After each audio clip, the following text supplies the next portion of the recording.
Welcome to my এক new blog.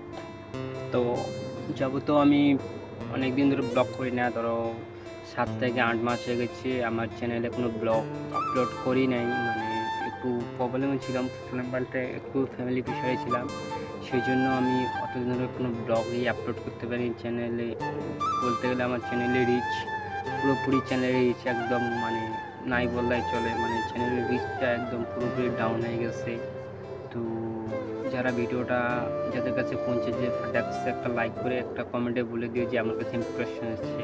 কারণ চ্যানেলের অবস্থাটা হয় একটু মানে যেরকম মনে কর রোগীর যেরকম মনে কর হসপিটালে যেরকম ভর্তি থাকে যেমন সিরিয়াস অবস্থা, সেরকম আমার চ্যানেলটা সিরিয়াস অবস্থা। মানে চ্যানেলের মধ্যে কোনো মানে রিচ নেই, মানে ইমপ্রেশন সবার কাছে যাবে না, হয়তো কারো কাছে নোটিফিকেশনও যাবে না।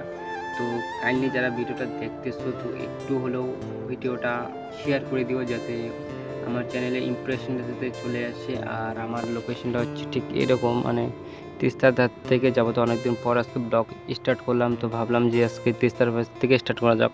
তো ছোট্ট একটা সিনেমাটিক্স তো হতেই পারে না।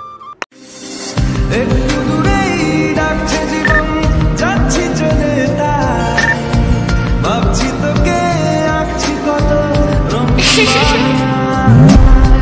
যদি মনে ধরে আমার সঙ্গে করে মেঘের মুলুকে চল, তোর কথা ওঠে আমার কপালে দারুণ খুশির দল কে তুই। তো গাইস সিনেমাটিক্সটা কেমন লাগছে অবশ্যই কমেন্টে জানিয়ে দিবেন। আর এখন থেকে রেগুলারলি কন্টেন্ট ক্রিয়েট বলতে প্রতিদিন ভিডিও আপলোড করার চেষ্টা করবো, মানে রেগুলারিটি ধরে রাখার চেষ্টা করব। আর প্রতিদিন একটা নিউ ব্লগ আমার এই চ্যানেলে পোস্ট হতে থাকবে। আর তোমরা যারা আমার চ্যানেলটা দেখতেছো তো সাবস্ক্রাইব তো না, আমার অডিয়েন্স ভালো জানি, মানে আগে সাবস্ক্রাইব তোমরা করে দিয়েছো। তো আমার রেগুলারিটি মেনটেন করতে হবে আর প্রতিদিন ভিডিও আপলোড করতে হবে। তো এখন আমি যাচ্ছি ঠিক ওই দিকে আমাদের বাড়ি, তো বাড়ির দিকে যাচ্ছি তার কারণ হচ্ছে মা ডাকলো। তো আজকে জানি ব্লগটা ছোটো হয়ে গেছে, তো আজকে এই ছোটো ব্লগটা দিয়ে একটু ম্যানেজ করে নিব। তো দেখা হচ্ছে নেক্সট কোনো একদম ইন্টারেস্টিং ফটাকসে ব্লগের সাথে।